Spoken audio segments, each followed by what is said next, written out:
The only place with modern conveniences is the St. James Hotel. There's plenty of non-modern conveniences, but none of us want to watch you use those facilities. So if you need to go to the restroom, now is the best time to go. So the tour will take about an hour and a half. From here, we'll head to the Old Town Plaza. Then I'll give you a very brief history of Cimarron. So as I relate tales and events, you'll kind of understand how it falls into the history of the town. If you have any questions during the tour, please feel free to ask. If I don't know the answer, I will lie to you, make you think that I know what I'm talking about. But hopefully by the end of the tour, I will have answered all your questions. If there is a question that will be answered farther on in the tour, I may just say, just hold on. The tour will answer that question in a little bit. But otherwise, we are set to go. Don't do that. I think we're okay with weather, so we don't have to worry about rain. Will it get chilly before we get back? I think we'll be okay. It was like 76 when it pulled in right now, and I don't think the mosquitoes are out yet either. So I think we're good. So let's go ahead. We're gonna head around this way and start the tour.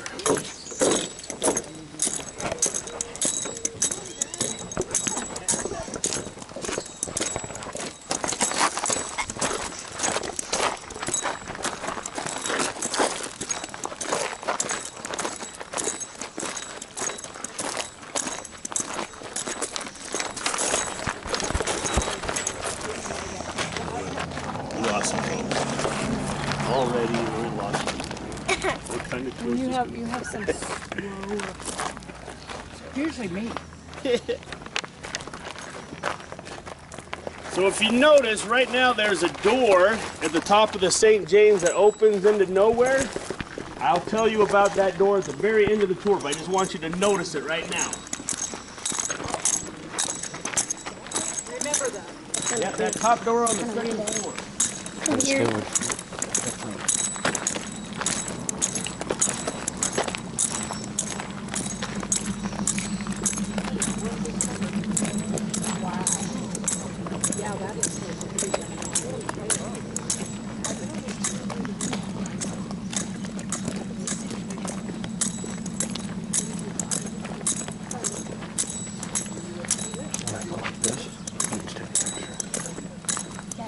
These are where the deer was.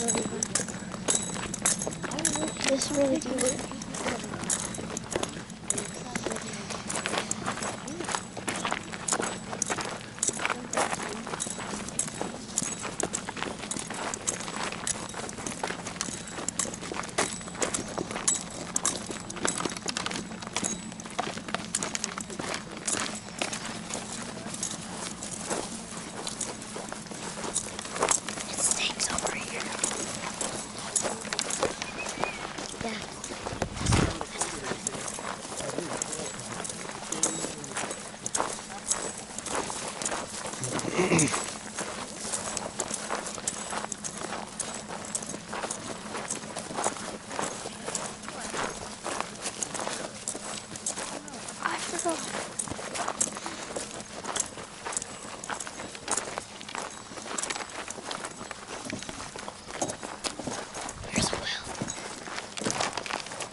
All right, folks, go ahead and come on up.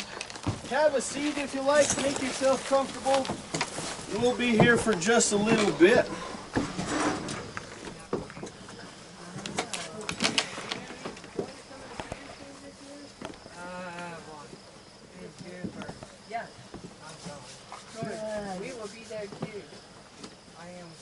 Okay. So, does anyone happen to know what the word Cimarron means? No. Anybody? Anybody? Okay. All right.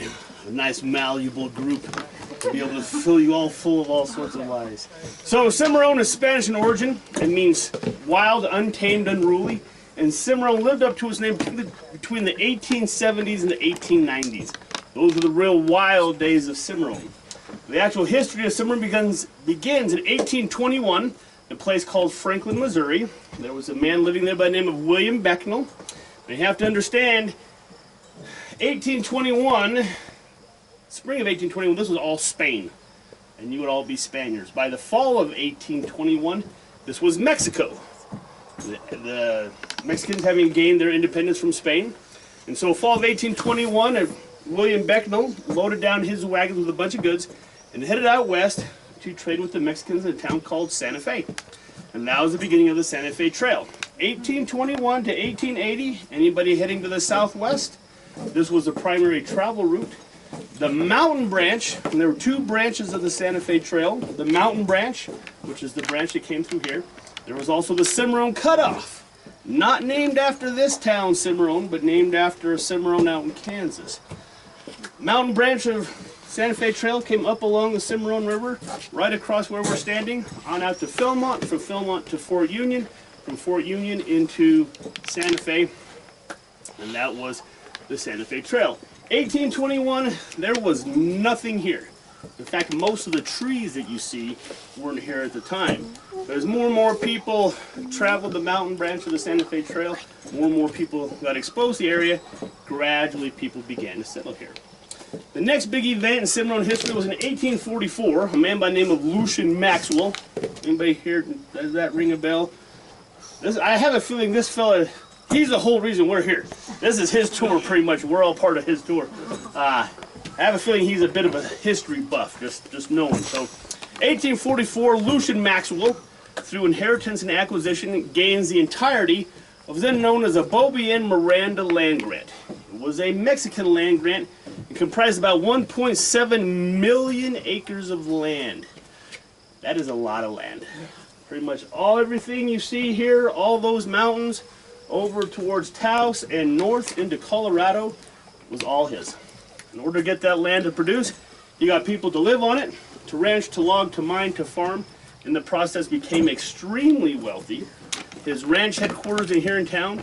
And so it was the combination of the commerce, traveling the mountain branch of the Santa Fe Trail, combined with the business of the Maxwell Ranch, that really put Cimarron on the map. In fact, it got so busy, they actually put a flashing light to slow down the wagons. Yeah. Or thank you for that kind laugh. No, so next big event in Cimarron history was in 1866. Now, what had just ended in 1865? Civil War. Bingo. Civil War. So Civil War is over. The soldiers stationed at Fort Union are trading with the Indians there in the area, the Ute and the Hickory Apache. The Indians had this colorful green rock they were using to barter with the soldiers. The soldiers were curious where they're finding this rock, asked the Indians to show them. Indians took them to Baldy Mountain. If we carved or parted those trees, the big mountain right out that direction is Baldy Mountain. There they found this green rock, which was copper. And while they were there, they found a yellow metal, which was Gold. You're all foolish. Yeah, shoot, man. You have to dock your pay. Found gold. Now, of course, the first thing you do when you find gold is you don't tell anybody. Because you want to share your gold? No. You want to keep all the gold for yourself. But because you found gold, that's a reason to party. You go down to the local saloon, you start drinking. Guess what? We found some gold. Oh, man, so much for keeping it a secret. Wasn't long before we had a gold rush. Thousands of people flocked to the area to look for gold. First to arrive were the miners. The next to arrive were the merchants who were going to supply the miners with all the things they needed. And they were the ones who made the money in the gold rush. Miners, most of the miners left poorer than when they got there because they'd given money to the merchants to buy their clothes and their tools and their showers and their shades and their tents, all that stuff. So the merchants were the ones who made the most money. And dance hall girls. Next to arrive were the colorful cast of characters, the dance hall girls, the gamblers, all those kind of folks, the shady cast of characters who always tend to gravitate to where money is being made very quickly. So the folks that arrived in the Cimarron area in the late 1860s, very diverse. We always say the good, the bad, and the ugly all showed up because of the gold rush days. Now the next big event in Cimarron history, and the event that really made Cimarron live up to its name, was the Colfax County War. So Cimarron is part of Colfax County. In fact, it was the county seat of Colfax County from 1872 to 1882. And what happened was Lucian Maxwell decided to sell his ranch to an investment company whose stockholders were politicians from Santa Fe. Now, I don't know how you all feel about politicians.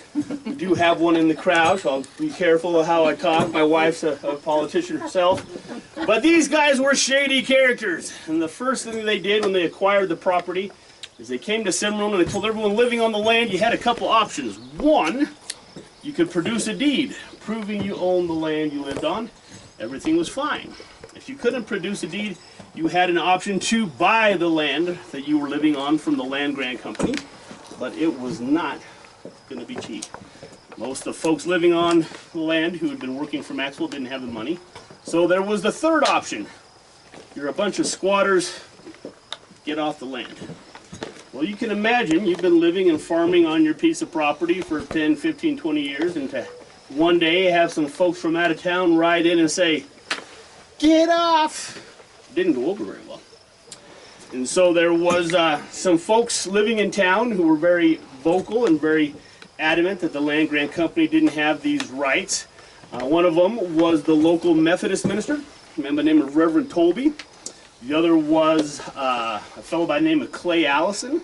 Clay Allison, we'll talk a lot about Clay Allison. He was a very interesting character. But what happened was on September 14th, well, I should tell you a little bit more. So, since most of these people didn't have the money to buy the land or to get off, the land grant company hired what were called enforcers.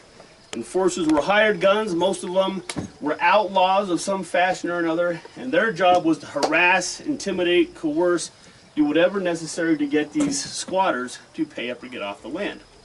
So on September 14th, 1875, Reverend Tolby is returning to Cimarron from Elizabethtown, which was a gold mining town on the backside of Baldy Mountain, when he never arrived. They went to look for him. They found his body in Cimarron Canyon, where Tolby Campground is today, named after him. He'd been shot twice through the back. They found his horse, his saddle, all his belongings, so robbery was not the motive for the murder. And as they began to question people here in town, they came across a fellow by the name of Cruz Vega.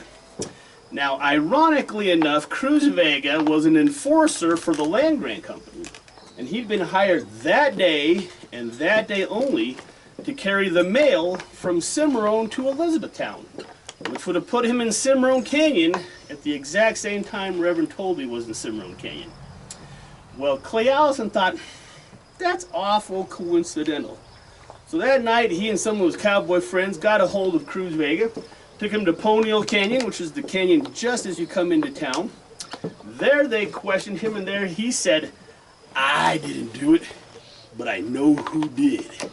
A man by the name of Manuel Cardenas got paid $500 to kill Reverend Tolby. Well, Clay Allison thought, if you know that information, you're part of this plot. So they threw a rope around his neck, rope over a tree limb, and as they said back in those days, jerked him to Jesus. And that was the end of Cruz Vega. Well, now Clay Allison wanted to find this Manuel Cardenas fella that Cruz Vega said had done the crime. So they found Manuel Cardenas here in town. They took him to the courthouse, and there he questioned him. And there he said that he didn't do it, that it was Cruz Vega that had done it, and that Cruz Vega had been the one who got paid the $500. Well, the next morning he recanted his testimony, and as he was being led from the courthouse back to the jail, someone shot him in the head and killed him. Some people say it was Clay Allison getting revenge for the Tolby murder. Others say it was the land grant company silencing a witness, since he had named names and implicated some very important people in town. As this old saying goes, dead men tell no tales.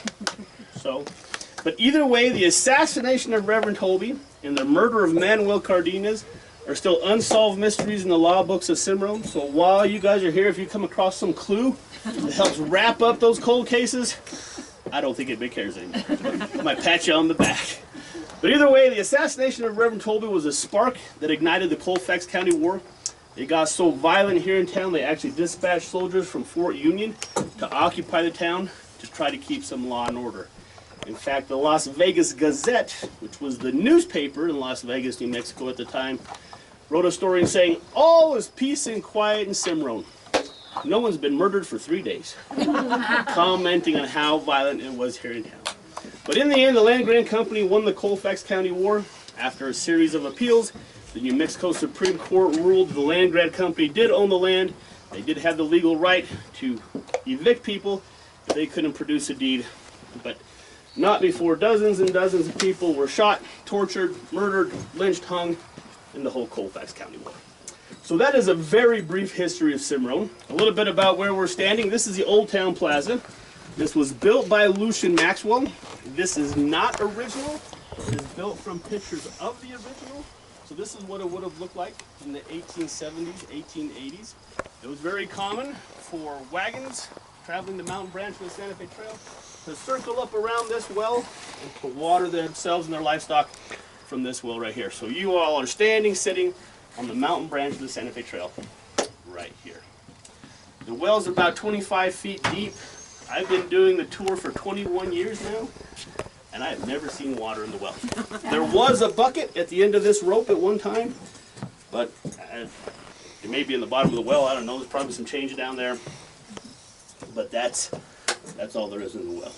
So, unless there's any questions, watch your head, because I have hit my head on this before, as we head over there and start the walking part of the tour. Well, so that town of Maxwell is named after him. That's correct. Why didn't he name Cimarron Maxwell? Because it was already had a name when he showed up. Oh, okay. But that is a good question. I've never had that one. Leave it to you. Wait, one more question. Yes, ma'am. Oh, one more question. Right here. What do you have there, cowboy? It says 18 feet of this. And this. 18 feet? It probably is. I don't know. I've never thrown I'll lie again, so that's good. You caught me on the first one.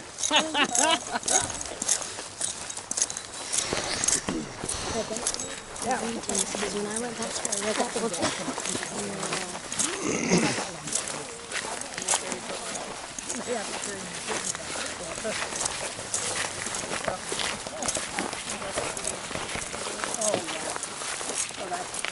Where's the water? I got to go through. Go get it. Hurry up. Hey, You watch your head you here. want to get the water? Hey, for you to get. I don't need to wash my head. And then That's watch right. the You're rock. just the right height. Right there.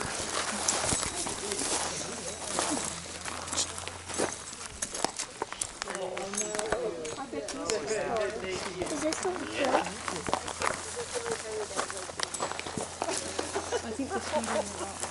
Some speeders coming. We're on the verge of plans. Summer. Yeah, I do. I'm glad I have long clothes on. All right, so our first stop in the walking part of the tour is this building right here. This building was constructed in 1851, and it was first built. It was a stop on the Dawes stage line. The Dawes brothers ran a stage company from Missouri to Fort Union. They sold out to the Dole brothers, became a stop on the Dole stage line. The Doles got done with it.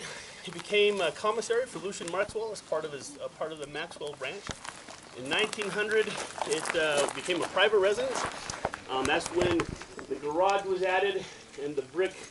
There used to be some more brick front work here that was added. The original building was about twice as long, and if you see it, you can look at pictures of it in the St. James Hotel. One of the interesting stories that surrounds this building is during the stage days, there was a woman who worked here who functioned as a midwife for people traveling the Santa Fe Trail, and children that were stillborn or died during or after childbirth, she would bury their bodies on the backside of this building. And as that hillside has eroded over the decades, there have been little skeletons found on the backside of the building. So it kind of gives us an appreciation of how difficult life was. Another cool story, when it became a private residence, it's awful convenient when you're living in your house to have water flowing in, but even more important, having the other kind of water flowing out. So they were building a sewer line. They were digging a sewer line out of the back of the building. As they were digging the sewer line, they hit something hard. What could this be? So as they dug around it, it was a coffin, a casket. So, being very curious, they lifted it out, put the shovel in, popped the lid, It was the remains of a woman. You can still see some of her hair, some of the dress that she'd been buried in. Nothing of interest, jewelry, or anything like that, so they moved to the side. Being very industrious people, they went right back to working. Dum, dum. Hit something hard again. Brush it off. Another coffin. Now this was interesting because, you know, sometimes people would bury stuff, you know, in the cemetery, stuff like that. So they pulled it out, put it in the shovel, popped the lid, with the remains of a man, buried in military uniform. You can still see the copper, or the buttons, the epaulets on his shoulders. Have no idea who they were, whether they were husband and wife, mother and son. Probably somehow they had died very close in time to each other, to be buried one on top of each other, back behind the building. They were then moved to our cemetery up top the hill. So it's now private residence still. It's owned by a family from Texas. They come here once or twice a year, usually around Christmas, the 4th of July. The original building had these arches that you see here used to be in the front. When I was originally planning the route for the tour, I went over there to the town plaza, kind of did some stuff over there. Came over here and I was curious, so I wandered up to those windows and I brushed off one of those windows and I took a peek inside to see what was in there. And there was someone taking a peek back there. It's a good thing I had brown pants on. So when I regained my composure and looked back in, I realized there was a mannequin had been placed in the window facing out. So when I had dusted off the window and looked in, I had looked at the face of this mannequin. But it is all furnished, ready to go. You can see, if you're looking to go ahead and take a peek through the window, it's got the Christmas tree. It's still set up right here. And if you look across the room, the mannequin that I had looked into was in the window on the far part of the building. So take a look, and then we're going to come over this way and take a look at some real dead people. Oh, there's the tree. Where's the mannequin? It's over there. Where?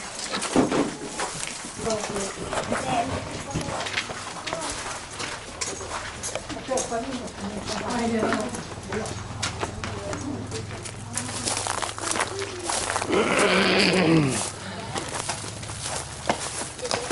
Did you find all the coffins? Well, just listen to the rest of the story, okay?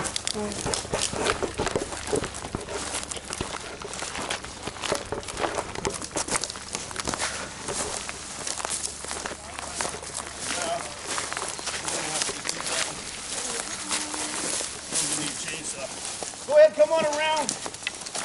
Yeah. We're going to have to do some work for our next one. But you come this way.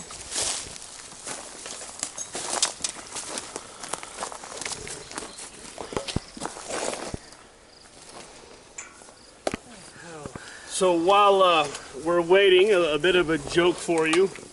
What do you call a cow that has been knighted by a king? Yeah! You were the first person who... well, I gotta give that to you, bud. Sirloin. So go ahead and slide around a little bit. We'll let some folks come around this way. We've got to do some lumberjacking before we come next time. Okay, so the small one here is Berenice and Maxwell. That was one of the Lucian Maxwell children. The large one there is Pablo Bobien. That was Lucian Maxwell's mother-in-law. So this is grandma and granddaughter in relationship to each other. You can tell a lot about the Maxwell family by the way these folks were buried. Back in those days, if you were poor and passed away, they rolled you up in a blanket, stuck you in the ground. Your average middle-class citizen got the pine coffer, the pine box, similar to what they found back behind the building. To be buried like this meant you had a lot of money. Of course, the Maxwell. You guys are feel free to come in closer. You can get if you want. And of course, the Maxwells, being very rich, would have not.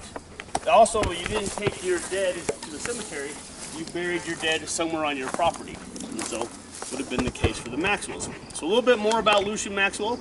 He was born in Illinois, was French-Canadian by descent. When he was in his teens, he ran away from home to be a mountain man. At that time, Taos was the mountain man mecca of the Southwest. That's where everybody came to rendezvous and such. In his several visits to Taos, he became acquainted with Charles Beaubien. Charles Beaubien was also French-Canadian, also very wealthy, but most important, he had a beautiful daughter. Now, Maxwell, being in the woods with grizzly bears and other smelly mountain men, was smitten by her beauty. Reportedly, as they fell in love and got married, she was 13, he was 24 on the wedding day, which by our standards today would be a... But, back in those days, the average marriage age for a woman was between 13 and 15.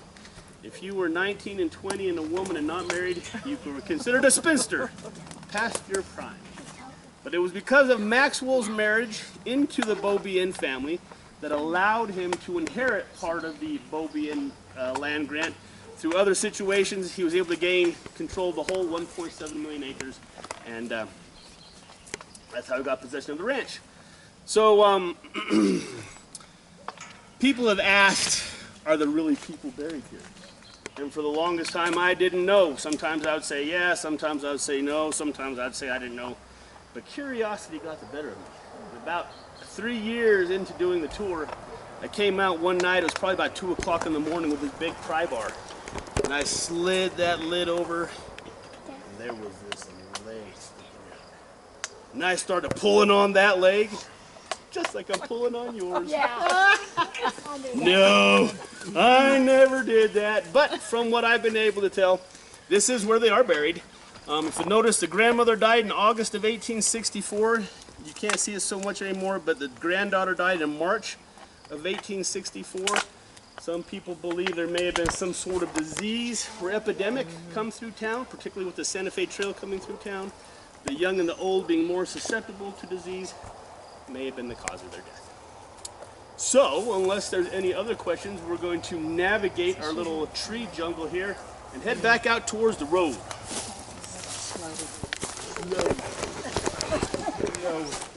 No rain. I get there first and I stop. You guys just get there when you get there.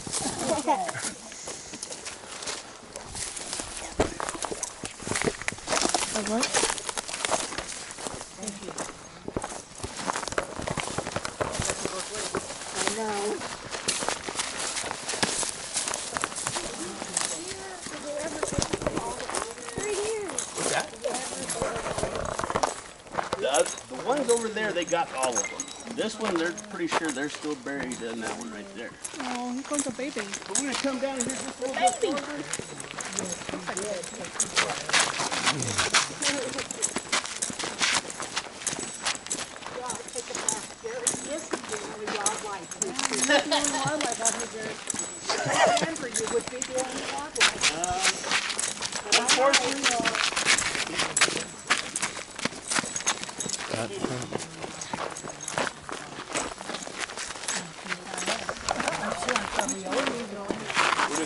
Smells like something rotten.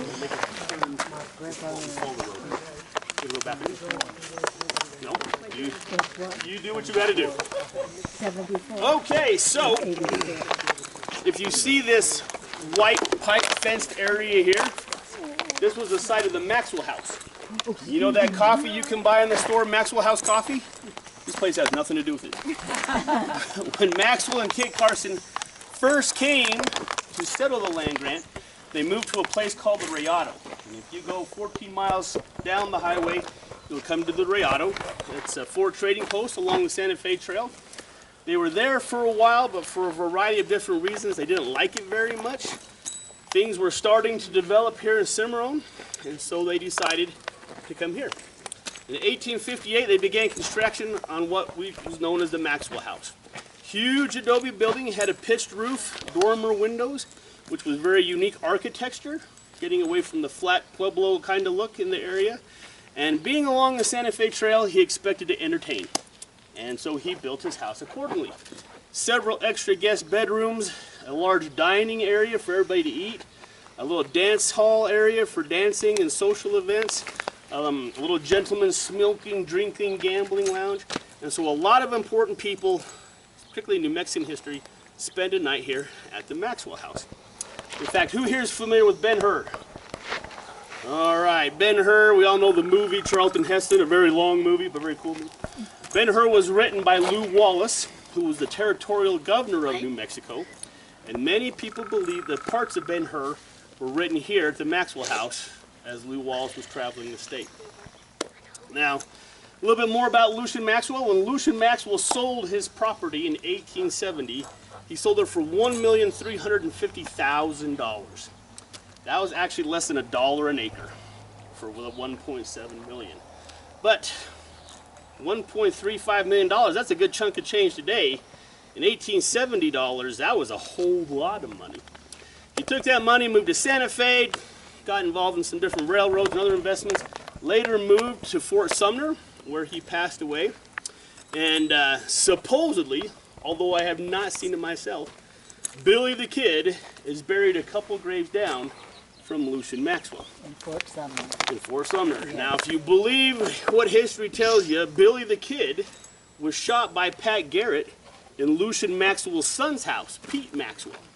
So many people believe that the state's most famous outlaw, which we get to claim to, Billy the Kid, and the state's largest and wealthiest landowner, Lucian Maxwell, may have known each other, may have swapped stories and had drinks on the porches of Fort Sumner, New Mexico. Take it for what it's worth. All right, we used to have a historical trash dumpster right there. That's where people in the Santa Fe Trail would dump their trash to lighten their load. But we had so many people dumpster diving looking for antiques that we had to take it away. So the historic trash dumpster is gone, and now they have some sign there. But sorry, guys. You get a refund on the floor. Woodpecker. Yeah. I wonder where he is.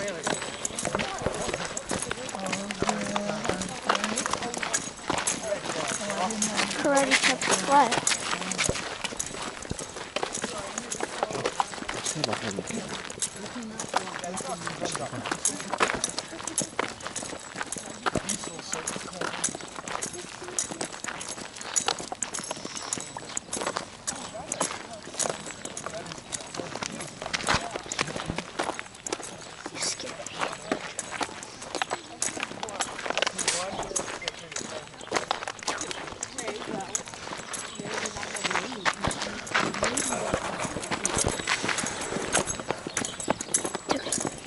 Good job.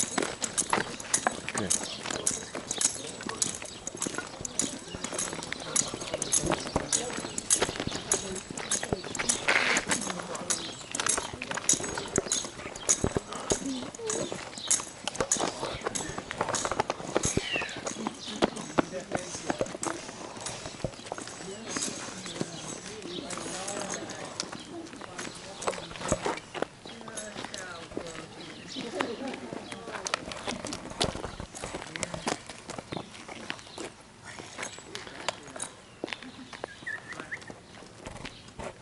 Okay, so if you see this really cool, colorful building here, it was built in 1851. So the same year they began construction on the Barlow's, or the Dawes stage line building over there, they also started building this building. And it was the National Hotel. And being built 7 years before the Maxwell House, a long time before the St. James, it was the first hotel in town. So when you have the first or the only of anything, what can you charge? There's bingo! And that's what it, I mean, it costs a lot of money to stay here at the National Hotel. Part of the hotel was the post office in town, and when the land grant company purchased the land grant from Maxwell, they also purchased this hotel. And it became the office and the living quarters for the land grant company's attorney slash accountant. He being the most powerful, most influential person living on site, of course, got the nicest place to stay.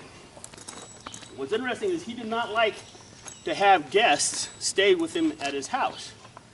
So he had these little outbuildings built so that people coming to visit him for a ranch business or a company had a place to stay that didn't involve them staying in his house. What's cool about the garage over here, it's actually made from old railroad ties. Originally the railroad came from Raton, came through Cimarron, to Ute Park, with plans to go all the way to Taos and from Taos to California. They actually blasted a tunnel where Eagle Nest Dam is today to get the train through McAvoy Pass, and that tunnel is still there. But for a variety of reasons, railroad fell through. They took all the rail cars back to Raton, pulled up all the track. Shame to let a good railroad tie go to waste. And so they used the railroad ties to build this. And the windows that you see on the north side are actually old bank doors. A bank went out of business in Springer. Shame to let a good bank door go to waste. So they put it in as the window. So now it's a bed and breakfast. It used to be owned by the Sitzbergers, who one time owned the hotel. I've had a chance to go inside, and I wish we could all go inside because it's a really cool building. Really cool.